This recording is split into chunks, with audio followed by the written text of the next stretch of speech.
दोस्तों, Saudi Arabia में एक मुर्दे को गुस्ल देते वक्त एक ऐसा वाकया पेश आया जो कि सुनने वालों के रोंगटे खड़े कर देगा और आपको ये सोचने पर मजबूर कर देगा कि आखिर ये माजरा क्या है। ये एक ऐसा वाकया है जिसके मुकम्मल तफसील आपको आज की इस वीडियो में पेश की जाएगी।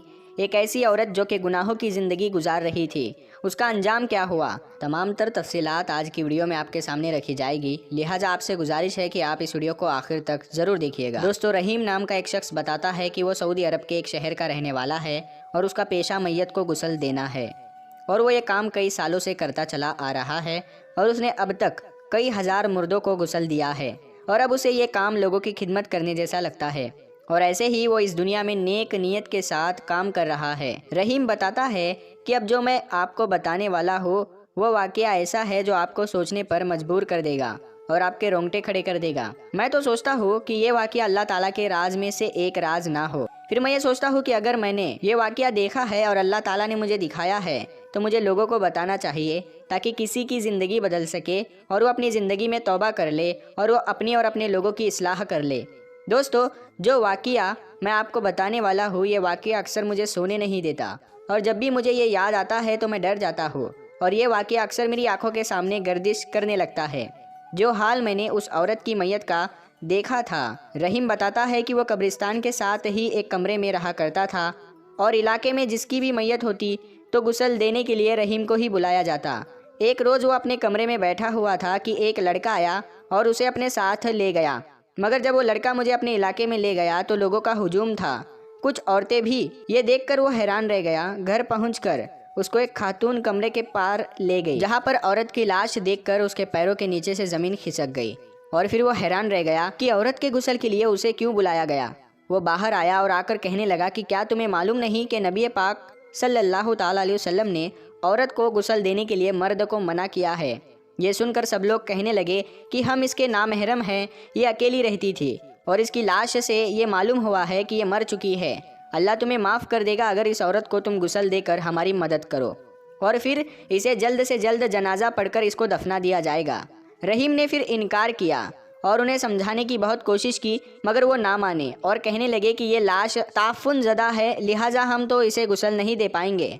अब ये काम तुम्हें ही करना है, जैसे भी करो। फिर कुछ सोच समझकर रहीम मान गया और उसने शर्त रखी कि जब मैं गुस्ल दूंगा तो वहाँ कमरे में एक औरत ज़रूर मौजूद होनी चाहिए ताकि अगर मैं उसे कोई काम करने के लिए कहूँ तो वो कर सके। लिहाजा उन्होंने लाश के कपड़े उतारे तो वो साथ वाली औरत ज़ोर ज़ोर से चीखने की आवाज़ें करने लगी। रहीम ने आगे बढ़कर देखा तो वो भी खौफ के मारे पीछे हट गया। उनमें से एक औरत ने कहा कि लाश के जिस्म को देखो, तो रहीम ने कहा कि ये हराम है, मैं नहीं देख सकता। लेकिन जब उन्होंने बहुत इसरार किया तो मेरी नज़र उस औरत के पेट पर पड़ी जिसमें से लातादाद चींटियाँ बाहर आ रही थी।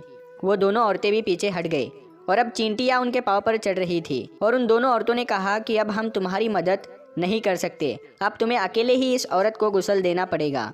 तो रहीम ने जल्दी जल्दी गुस्ल देना शुरू किया।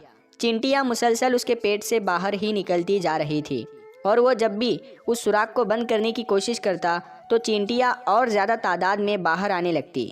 उसने गुस्ल मुकम्मल किया और जब जनाजे के बाद लाश को दफनाने के लिए कब्रिस्तान ले जाया गया और कब्रिस्तान में उतारते हुए भी उन्हें मुश्किल का सामना करना पड़ा। रहीम बताता है कि जब औरत को कब्र में लिटाने के बाद उसका सर किबला रुख करने की कोशिश की गई तो वो हो ही नहीं रहा था और उसका सर दूसरी जानिब फिर गया और जब मैंने फिर से उसका सर किबला की तरफ किया तो फिर से उसका सर दूसरी जानिब फिर गया। हम बार बार कोशिश करते रहे मगर हम नाकामयाब हो गए। आखिर ये फैसला हुआ कि इस औरत को इसी तरह दफना दिया जाए और हमने मिट्टी डालकर उसे इसी तरह ही दफना दिया। रहीम बताता है कि जो लड़का मुझे लेने आया था, मैंने उससे पूछा कि आखिर बात क्या है जो इस औरत की इस कदर बुरी हालत है।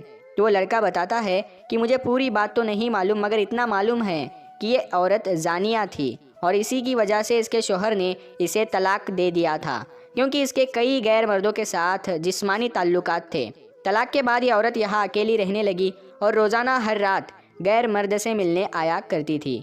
पहले दोस्तों, एक जानिया औरत एक बेकार औरत के साथ इस दुनिया में ही ये मामला पेश आया तो आखिरत में उसके साथ क्या मामला पेश आएगा इस बारे में तो अल्लाह ताला बेहतर जानता है। मगर एक चीज़ वाज़ेह है, हमारे आज के समाज में जिना का फैशन बन चुका है। आपस में दोस्ती और फिर ऐसी पार्टियों को ऑर्गेनाइज किया जाता है جہاں پر عورت اور مرد موجود ہوتے ہیں اور پھر ان پارٹیوں کو فیشن کا نام دیا جاتا ہے، لیکن یہ گناہ کبیرہ ہے۔ یہ ایک ایسا گناہ ہے جس کا عذاب بہت ہی دردناک ہے۔ لہٰذا ہم یہ امید کرتے ہیں کہ ہمارے سب دیکھنے والے اس طرح کے واقعات سے عبرت پکڑیں گے اور اپنے لوگوں کی اصلاح ضرور کریں۔